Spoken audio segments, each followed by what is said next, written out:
I didn't. You did it. You've gone and recorded it. Yeah, I'm not very good in a computer and No, IT. no, I'm not. I'm not either. You'll be much better than me. I know just strictly what I need to know. And then if anything goes wrong at all, I have no idea. Exactly, same. I can just manage to do the recording, and then I can just manage to put it on YouTube. But if there's anything out of the ordinary goes, I haven't. I have to call someone else. I just learned how to put subtitles or how to correct subtitles. As my English is not so good, then the subtitles are quite funny sometimes, so I have to correct them. Oh, do you? So you go back and you correct the subtitles? Oh, okay. Yeah. So, yes, because the program hears your words differently than you're actually saying them. Yeah. Oh, I see. Yeah. Like, yeah, I must admit, I've seen that on mine as well. Yeah. So it's not to do with not being English necessarily. But I've never corrected any of them. Yeah, it's lots of job, but as here it's more easy to express it by writings, because then I have more time to be correct than this spontaneous talk. Then it's good to clear up in these subtitles what I was trying to say. Yeah, of course. If you're saying something you didn't want to say, then you probably want to. yeah, it also sometimes happens like, what? But I even don't notice when it happens. But later it comes out that I was talking something completely gibberish. Although anything doesn't make any sense anyway, so. But yeah. No, fortunately, it doesn't matter. Yeah, it doesn't matter here. But seemingly there are others for who this matters, and or words are so meaningful, and what did you mean by that? And now it's differently, and Yeah. Yeah, I'm quite often saying, when someone says, well, what do you mean by that? I don't know. and then you have to make up a meaning. Story. I can tell somebody what I meant by it, but it's very obvious that I'm just making that up. It doesn't really have any intrinsic meaning. It's and it's funny that nearly everyone thinks they do know what they mean. That's the illusion, isn't it? That's what self says. Self says, I do know what I mean. Why you don't? No. Yeah, I often got corrected by what Era have been said, and then it's like comment like in this minute and seconds you said this, but this is actually this way. And then I'm okay, no responses happens here. If you know, it's good for here. It doesn't matter here. No, that's true. At least you think you know. That's good. And of course, with speaking about this, it's all contradictory. I quite often have people say, well, you said that. I remember I was listening to one of your YouTubes and you said da da da da da, and now you're saying that, and that's contradicting what you've said. I mean, yeah, that's okay. And this doesn't need to prove or explain anything like. No, because speaking about this isn't an explanation. But of course, not most necessarily, a lot of listeners, a lot of people who hear this can only hear it from the perspective of me wanting an explanation. So I hear it as a potential explanation. Whereas this, whatever we're calling this, this communication isn't an explanation at all. It's saying that there is no explanation and that there's no need for one. Life doesn't need an explanation to be exactly as it is.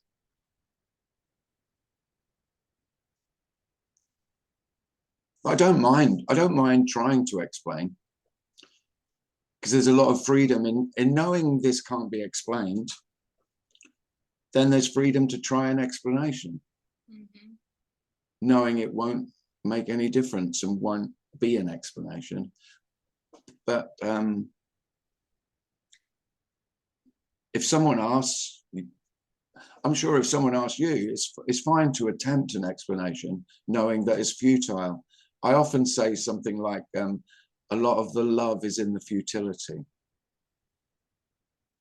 A lot of the sense of what I call, I often talk about unconditional love. But the unconditional is that it can't be explained and doesn't need to be. No one really needs an explanation. Only the me. I do, yeah. It's me and my need to know. And me and my need to know is just because I feel unsafe, because I feel that without an explanation, this is too dangerous. Life's too risky, too unknown, too wild.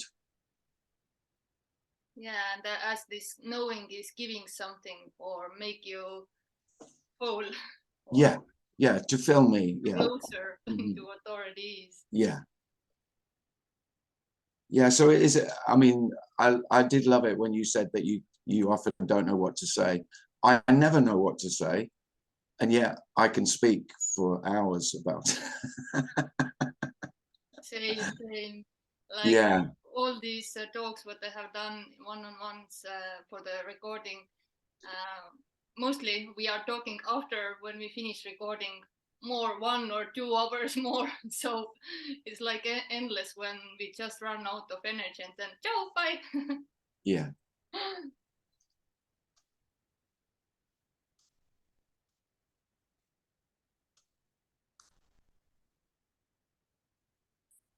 And sometimes here, the thought still comes just before I do a meeting. I haven't got anything there's nothing to be said. I haven't got any, I have no idea what I'm going to speak about. And then there can be like the old thought, the old habit of, well, you need to know what you're going to speak about. And the wonder is that you don't need to know what you're going to speak about. There's no need to know. This whole illusion that you need to know in order to be okay. Whereas it's the natural. I mean, it's only human beings who have this, I think, this need to know. You don't see it in the cat.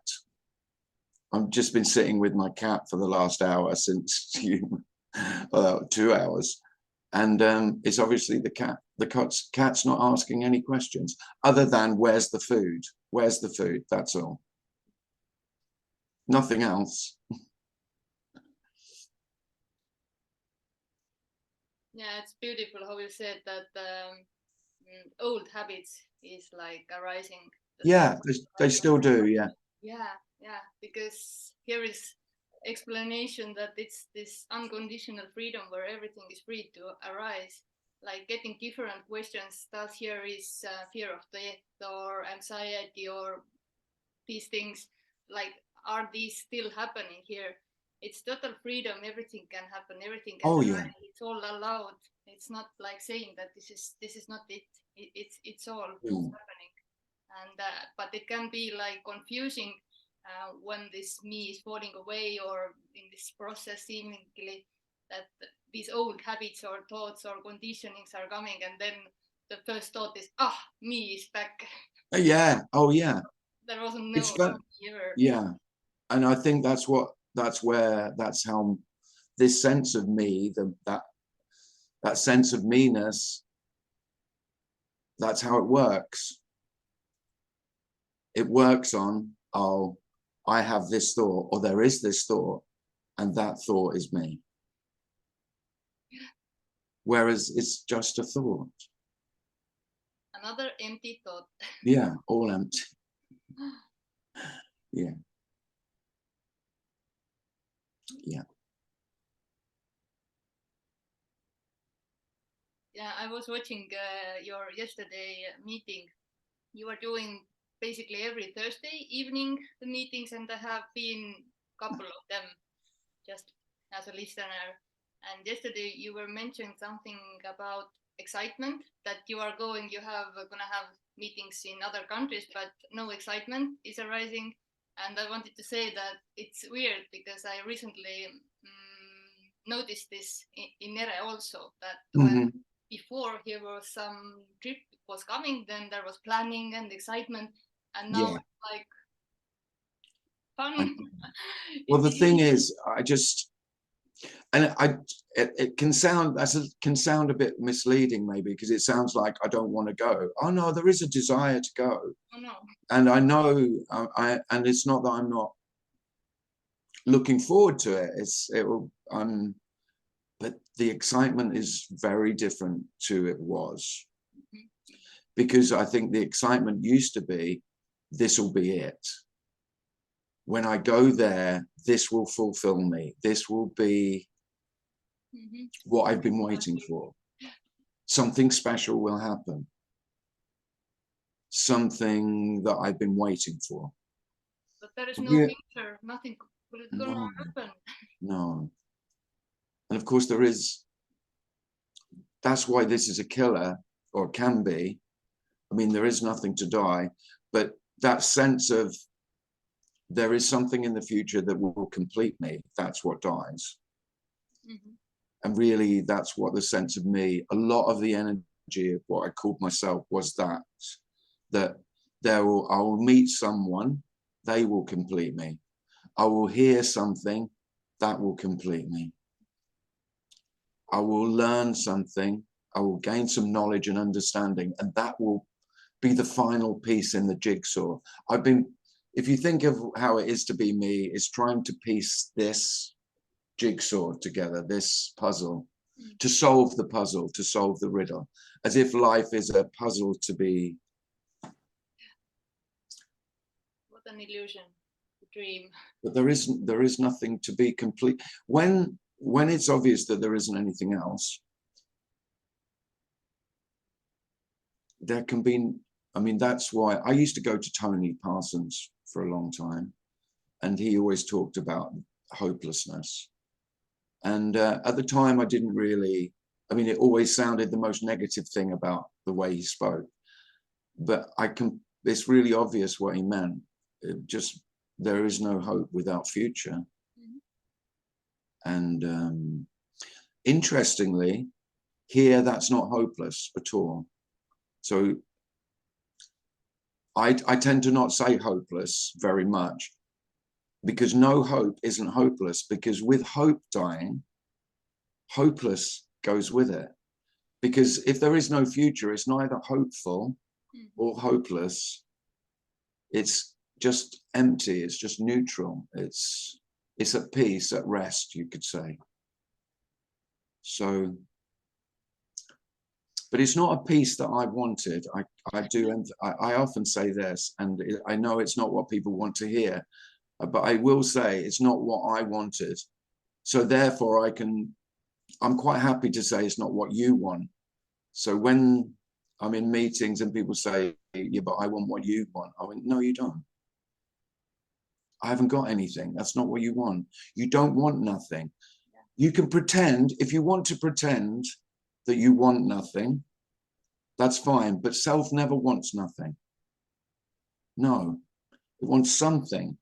And, you know, the something could be each individual human being with this sense of incompletion has a different fantasy about what the completion might look like.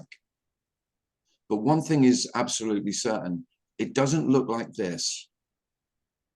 That's why you're seeking, because this isn't it. Because this isn't what you just say, no, this isn't it. Well, it is.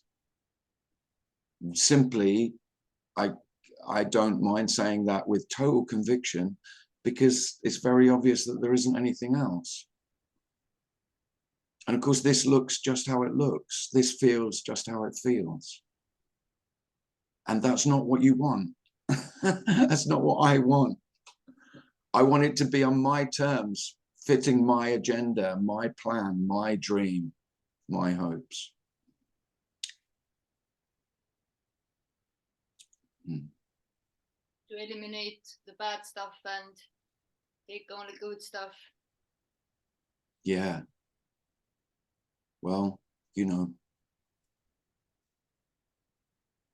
without me, it's hard to tell the good stuff from the bad stuff.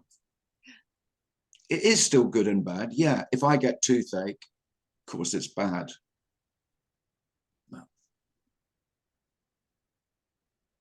Yeah, when there is no one, there is no separation, no opposites. It's all equal. And I he has Ere sometimes like to be triggering, and so it says it's hopeless. It's totally hopelessness, but it doesn't feel here like this bad feeling that oh there is no. But no, I don't have any sense of hopelessness. When the whole idea or the whole sense of hope is what there is no me and there is no hope.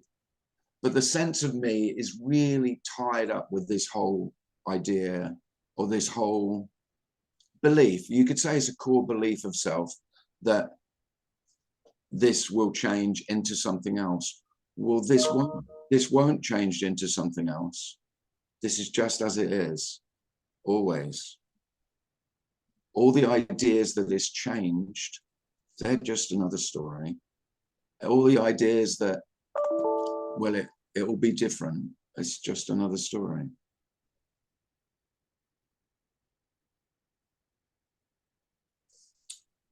But without the story, I mean, there's no problem with the stories. Yeah, everything's a story. Because we couldn't speak to each other if we didn't have stories. And you using all these meaningful and not meaningful words, all are empty, all are the same. Yeah, they don't mean anything. Without them, no communication happens. No. Well, it is. One thing that's really obvious here is that how alone, because everyone likes, I love the idea, when I was a seeker, I loved the idea of oneness and wholeness.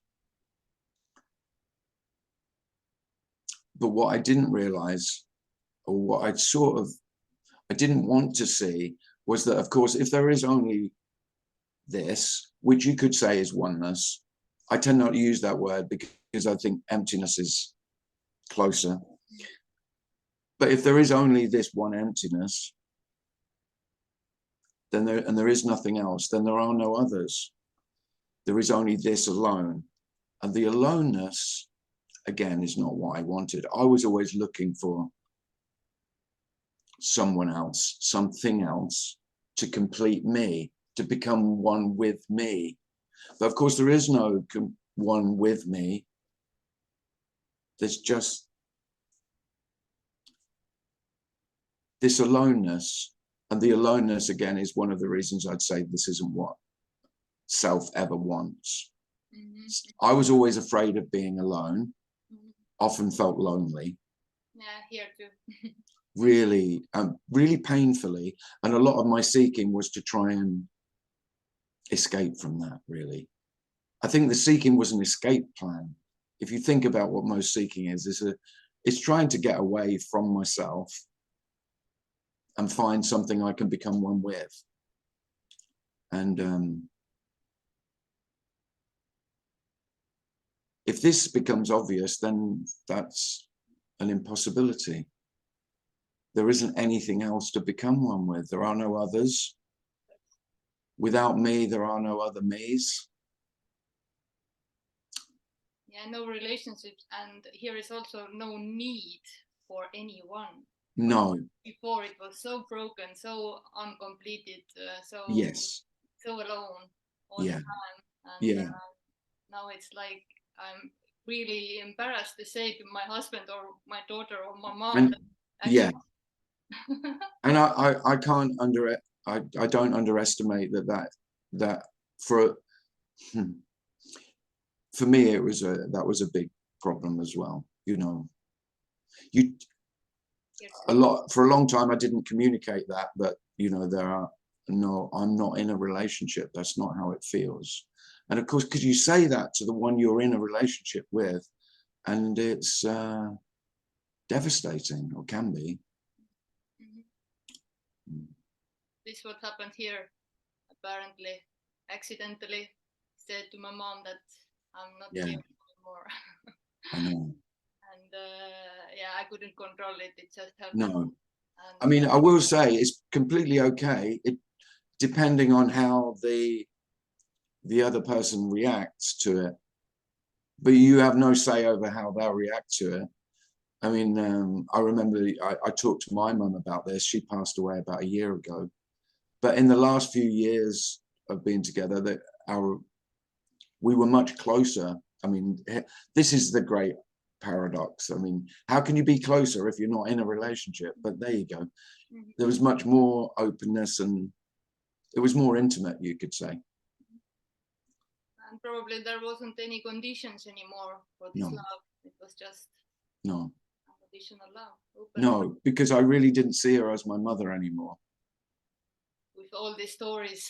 Yeah. The stories, the thing about the stories is, of course, the stories just remain. Because I've listened to quite a lot of non-duality that makes story the problem. Oh, now you're back in the story.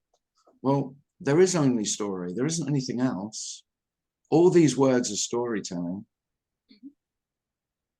And if you think about it, when story comes out. But the stories aren't a problem. The problem is that they're my stories and they mean a lot to me. That's the problem.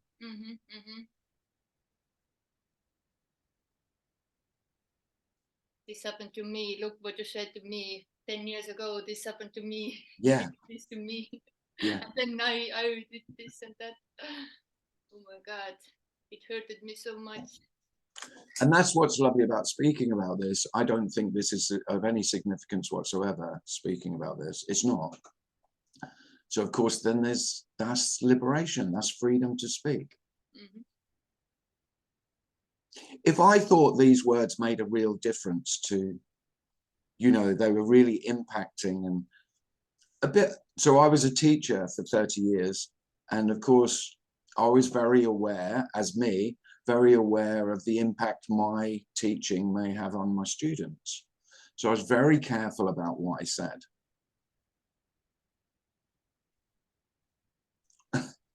How lovely to be free from that. Exactly. Yeah. There is like no rules at all. I constantly forgot to say apparently, but I don't fucking care. No, I don't use that. I don't say apparently at all, because I take it as it's just, well, you could say it once. You only need to say it once, and then everything is apparently, yeah. I think it's just because I went to see quite a lot of speakers who use that all the time. And so I thought, well, there must be another word. So I tend to say seemingly, which is just the same. But it doesn't make, but I don't say that much either, because I don't think it needs to be said. If and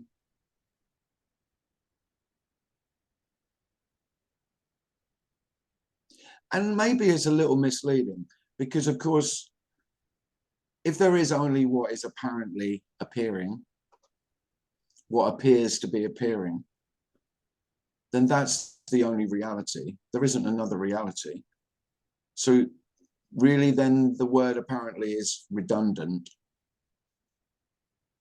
because it's not that what's appearing isn't real.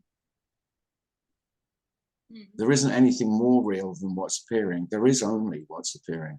So in that sense, this is the absolute reality, appearing.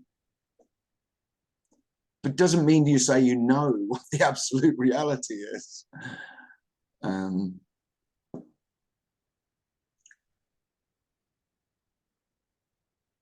But again, one of the freedoms I have, I'm not interested in debating with anyone about non-duality anymore.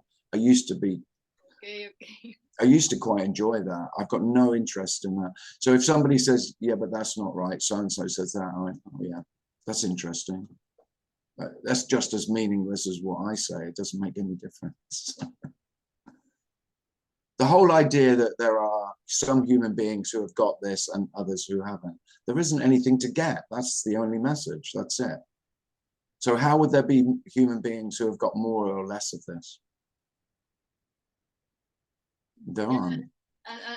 There are ones you like, you know, there's ones you like and enjoy listening to, and there's ones you go, oh, he's annoying, or she's energy, different styles. Yeah, really naturally. Yeah. Just like you meet a dog, and one dog you meet and you just immediately have an affinity with the dog, and you love the dog, and another dog you don't even know why, it hasn't growled or anything, but you go, oh, I'm not keen on that dog. I don't trust that dog. It's like you say, it's just intuitive or energetic. And again, all those words are just for when you don't know why. Yeah, and here is also so much love for Tim, apparently. That's lovely. How you express this, and even when you say something like, oh, fuck off, or something, like it's love, every word. Well, love is another level, and no need to discuss this, but yeah. Well, amazing, yeah. Well, I enjoy swear. There's a pleasure in swearing. Oh my God, I didn't swear, never. But when this recording started happening here, then I was like, what? Who's saying? Well, I shouldn't be proud of it, but in the last few years, because I sort of was caring for my mum quite a lot of the time, and she was very against swearing all my childhood. Whenever I swore, I was chastised for it. And anyway, by the end, after being with me a lot of the time, my mum was swearing, and she said it was most liberating. Yeah, I wanted to say most free, you know. She was. No stories how should be. Yeah, it's like correct to be. That there's a way you should be. Yeah. Right way, wrong way. And I think a lot of the motivation to speak about this is that wouldn't you wish for every human being to have it's not even a thought or a belief, but just a sense of there is no way that life should be. There is just the way life is. That's it, really. Yeah, when it happened here, all this weight, I don't know what kind of weight fell away. Like it was so light, and this was the reason why I was telling to my mom, as she was so suffering at that time. I was like trying to help her. Yeah. But yeah, it is as it is. Like at first you see others, and here is no one, but you see others, and you want to also give them the relief of this. Yeah, of course. I would.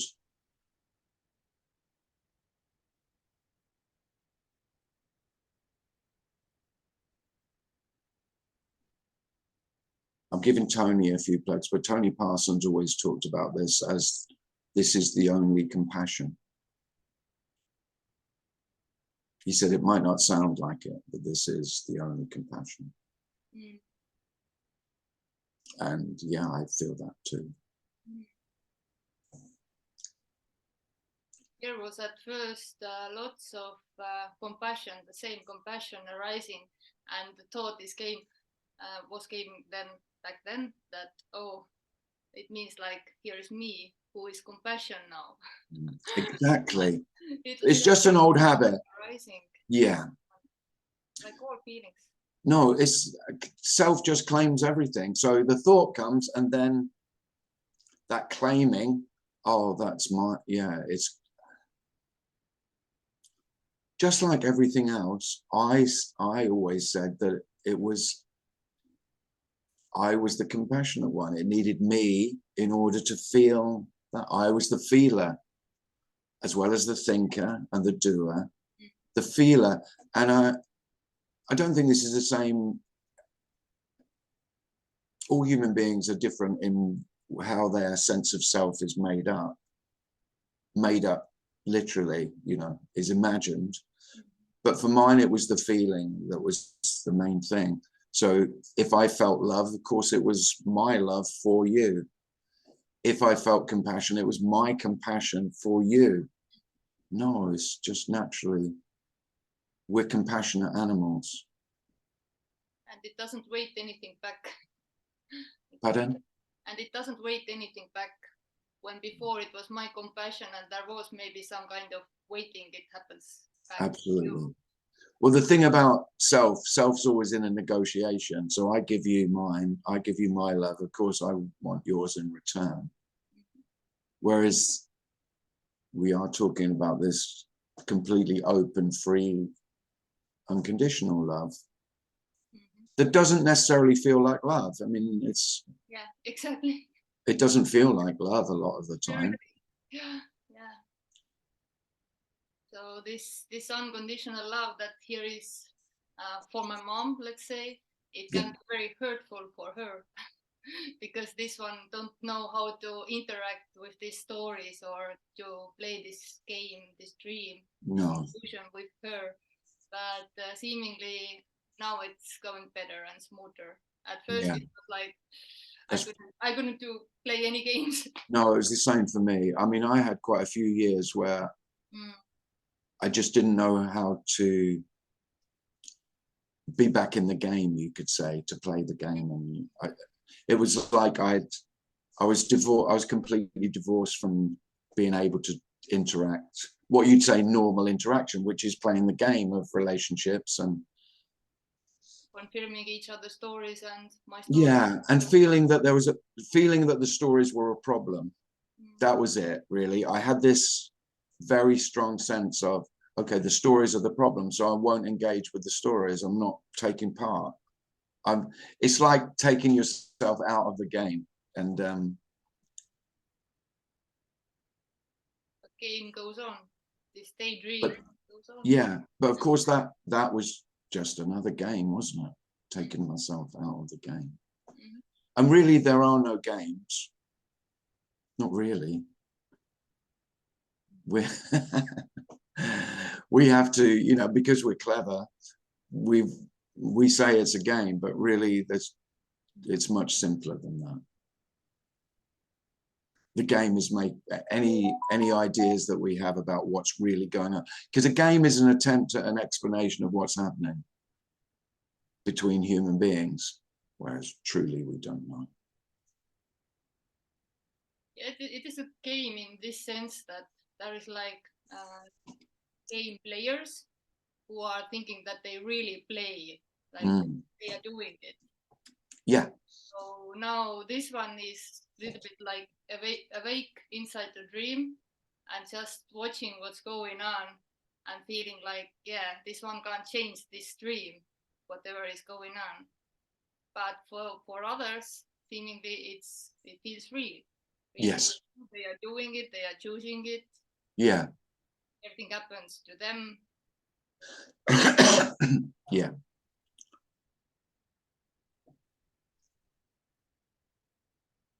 So here it is like daydreaming. I recently had an experience when I woke up inside nighttime dream, and because it was so crazy, here arises some kind of energy or question in this inside the dream that it can't be real. It felt real. I was in hostage, but there was some thought that it's so weird. It can't be real. It must be dream. And then it was, I'm inside the dream. And it was so awful, and I was trying to get out from it. And was it? Oh, it was quite frightening. Yeah, it was. And then I woke up. I don't know how this energy woke this body up, and I was lying in the bed, and okay, husband is there. I was so sleepy and wanted to fall asleep again, but I didn't want to get back to the same dream. So beautiful thoughts arised. but I don't remember anything after that. But then when you wake up in the morning and see that it's exactly the same, like it feels so real. Yeah. What's going on? Yeah. And then you start living this. I don't know. Nothing haven't changed, but still everything is different. Yeah. Nothing changes and everything changes. Yeah. I even don't know how to explain this. No. Someone else. No. Because they are waiting that they see that now everything is different. Now it's changed. But you even don't notice when there is no one anymore. At least there I didn't notice a couple of months. And no idea.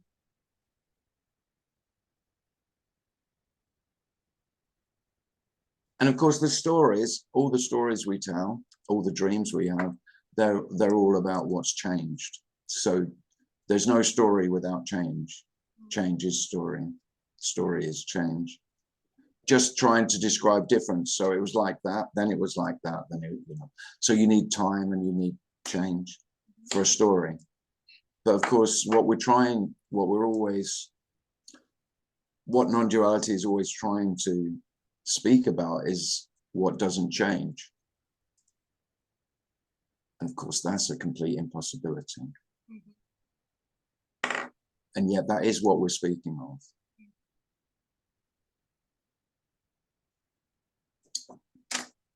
And the greatest paradox of all really is that the changing is the unchanging. And so that's the end of it. There's no more to be said. So the appearance of change, yeah, that is the unchanging, appearing to change. So that's why most speakers say apparent all the time. Mm-hmm. So things appear to change. Yeah. And also this time arising this in timelessness, because here was the first thing what hit here deeply was that there's no time. Before it was no free will, then it was time, and then everything collapsed. Like really, there is no time, so nothing can't happen. No, I mean, it's very clear there's no time.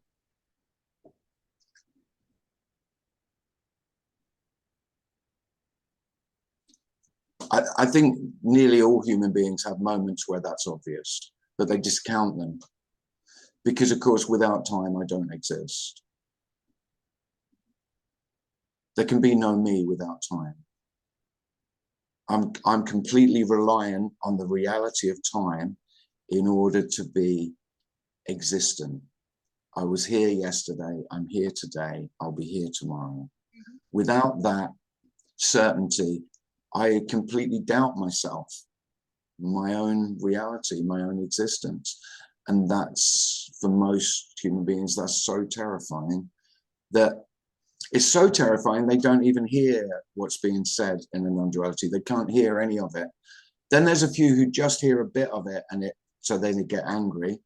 And then there's poor bastards like me and you who heard it and something knew it was true, or there was this, whatever word you like, there was this intuitive sense or resonance or energy that didn't doubt that, even though it sounded nonsensical and it sounded threatening, you didn't doubt it. I never doubted it from when it's like when I heard this, it's something that was already completely known without any knowing.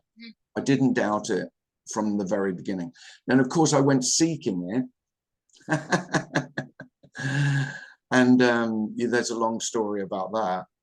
But really, there is only this, and this is completely known without any knowing, which is probably the greatest paradox of all. And by that, really, I mean is I don't know that I know or I don't know, because there's nothing to know and there's nothing to not know. And you're left with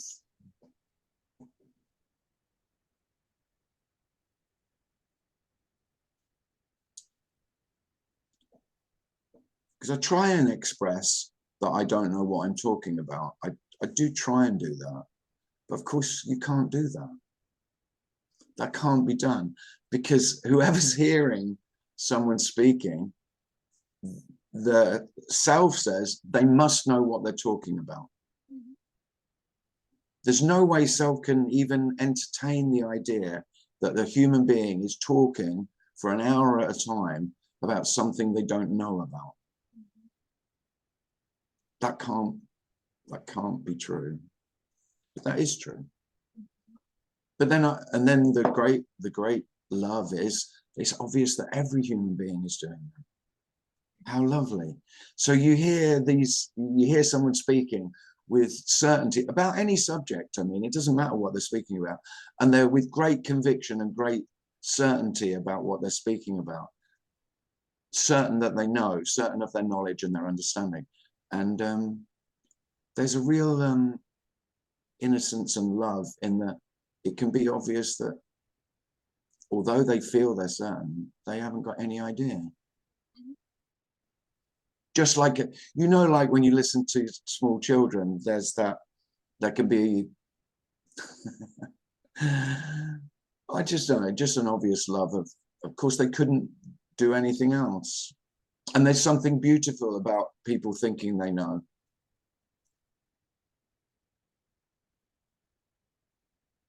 Of course, it creates a lot of problems as well. Especially with spiritual knowledge, you know, thinking you know the absolute truth causes more. I mean, there is no cause really, but you know. Human beings are dangerous when they feel they have the absolute truth. Relative truth is fine.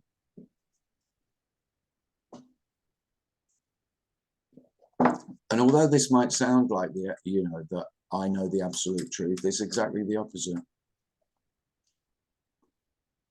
It's like a certainty of the impossibility. I'm certain of the impossibility of knowing the truth, the absolute reality. And in that is all the love and the freedom, is in that doubtless uncertainty.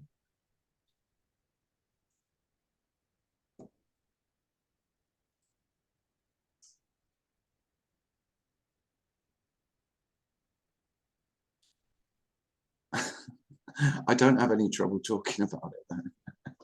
Yeah, I'm love to listen because I'm putting into my channel, and here I have thought how to express this, that really this one doesn't know anything. And also I'm often saying in video that I don't know, and I don't claim the truth, and so on and so on. And then still people don't listen, don't seem to listen this part. No, they don't. No. Yeah, but I don't know how to explain this this better. So it was good to have this. I mean, I'm always very impressed with people who speak about anything in a second language, but speaking about this, and so you speaking, do you speak in, you're Estonian, are you? Latvian? No, Estonian. Yeah, I did. Do you speak in your own, in Estonian as well? Yeah, I have a couple of ones who I do one-on-ones in Estonia, and I did one video also in Estonian language, but this is not very popular, of course. No. In Estonia, I think I know only 5 people who are interested to this non-duality. It's too. Well, I estimate, I don't know this, but I estimate in the whole of the UK, in the whole of Britain, I don't think there's more than 1,000 people interested in this. That's I mean, huge. I mean, it's I mean, yeah, but I mean, that is a lot, I know. But you think about this, so there's 70 million people, and there's about 1,000 who have any interest in that. It's so tiny. Because I've got a talk tomorrow in London. Oh, awesome. And so I do my best to advertise it, but usually I don't get enough people to cover the cost of the room. So I actually pay money to go and talk about this. I pay. Unconditional love. There you go. You can't get more loving. I pay. to go and talk about this. One could say, if you're looking at it from a self point of view, you could say it's the most egotistical thing you could ever do. You think you're so good at speaking about this, you're willing to pay for others to come to listen to you. Yeah. Just happened, but it is tomorrow, 1 day, 2 days. So tomorrow, Saturday at 2 p.m. in Hampstead, North London. I picked Hampstead because it's where Tony used to do his talks.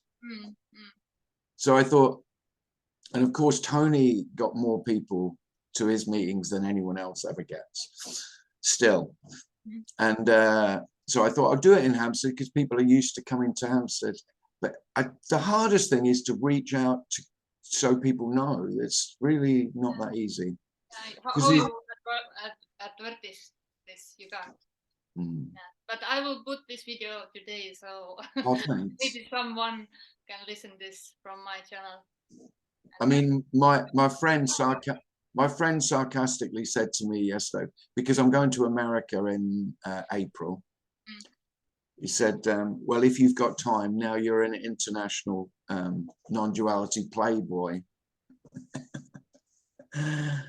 But again, you know, I may make a little bit of money, but just about enough to pay for the flights, really. But that, I am really looking forward to it, but it's not exciting because, of course, Asheville, when I'm in North Carolina, it'll be exactly the same. This doesn't change. There'll be different faces and there'll be a different landscape and different smells and food, and it's all the same.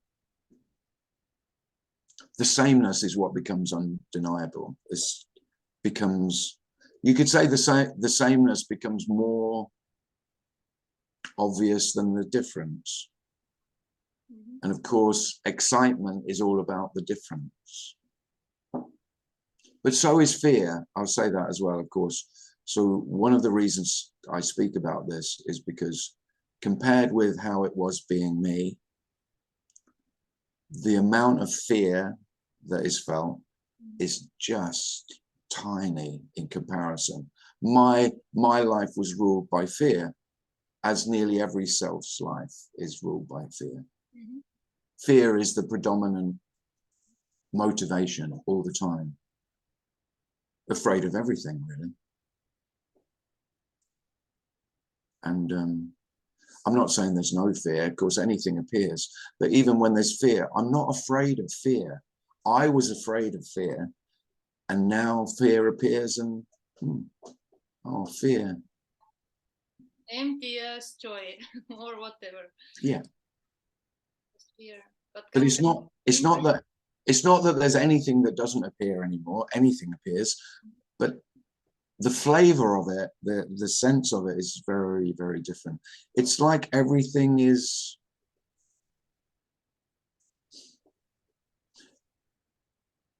all appearances, everything that happens has an okayness about it that I could never imagine, because it's not in relation to, there isn't one who is afraid, who is hoping, who is demanding. Life without demands, really, that's what it is. And the very nature of self is to demand. I insist that life appears how I want it to appear, to be how I want it to be.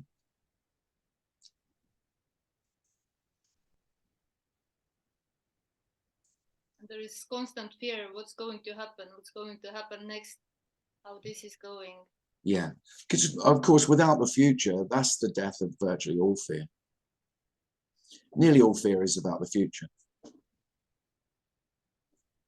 Apart from, you know, being attacked by a dog or a car about to run you over or something, you know, what I'd call natural fear. But most psychological fear, anxiety, is all about my life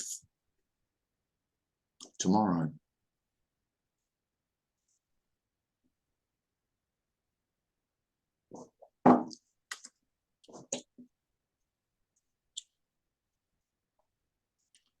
Oh, I'm also going to, I'm a little bit more excited about this. I'm also going to California, which I would have been in the past. I'd have been really incredibly excited because I've always wanted to go to California. There's something romantic about California, isn't there? Yeah, yeah. I'm sure haven't I'm been. sure you love the idea of going to California. I love traveling. So I'm going there after. So I'm doing 2 lots of talks in America, one in North Carolina and one in San Francisco. That's when my friend was mocking me for being an international jet setter. And these were in April. So I'm going, yeah. The information's all on my website. Tim Kliss, this.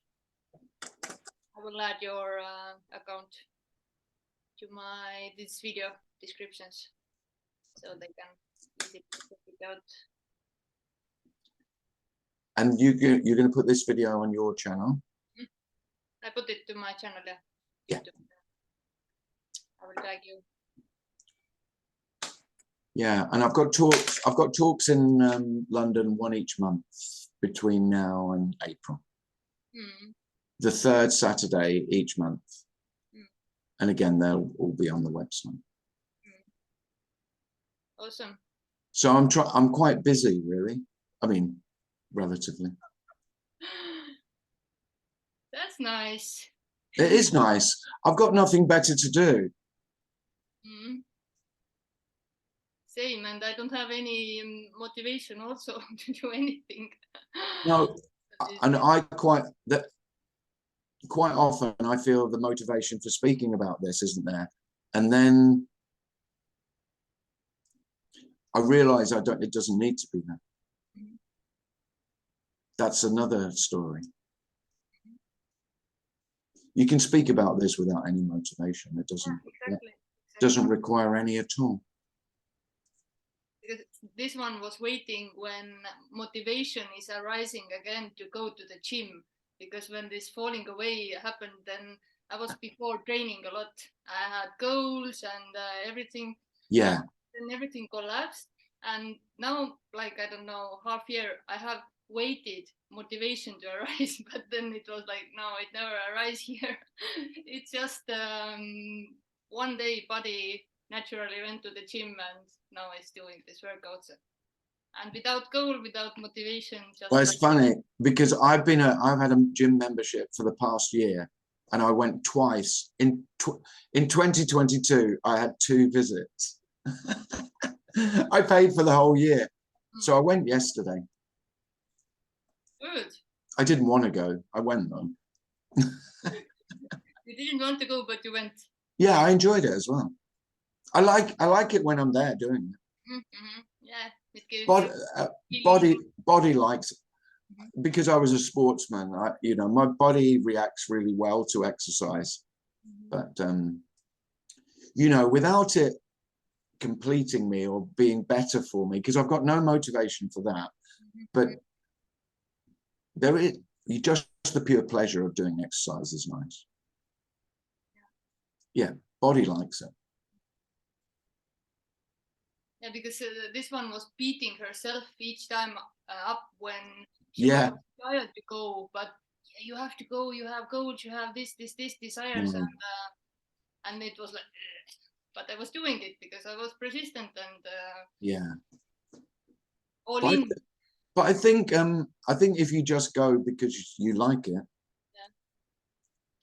that's the best, isn't it? I mean, really, the whole notion of goals. The whole notion of goals. I've spoken to a lot of people, and the problem we have with this, if there's any, I don't know what we're going to call it, if there's any seeing or there's any shift or there's any whatever, if there's any seeming change, one of the things that can often go early is motivation. Because goals are seen for what they are, which is a fantasy in a future that doesn't exist. But what doesn't go, because goals, they're all redundant. They don't, There can be no goals. You know, the goal, this is the goal. But there can be simple pleasure of what you like doing. So go to the gym as a reward for your body, because body likes doing it. And of course, you do get the chemical effect as well, don't you? There's you always feel good for exercise, no doubt about that. I used to get very high when I was young.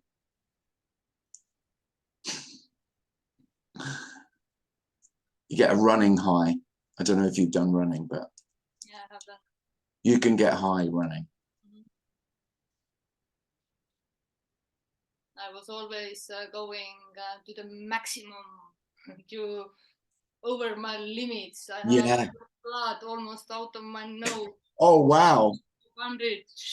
It was constantly like fighting for itself, for being better than each time, and yeah, my God, like for what?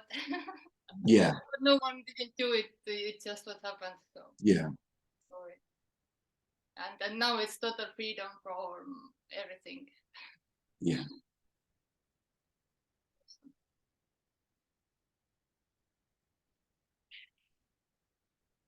Kim, I really enjoyed talking with you. Yeah, me too. Sorry, I probably talk too much. No, I love listening, because I also want to talk, because I want to practice English, but I really enjoy talking, and especially when there is someone expressing it so beautifully.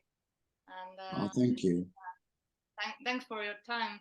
Oh no, I enjoyed it. It's lovely. And here is feeling that it wants to meet him someday, somewhere, maybe. Yeah. It would be nice. That'd be lovely. Yeah. So we'll see. Yeah. Okay.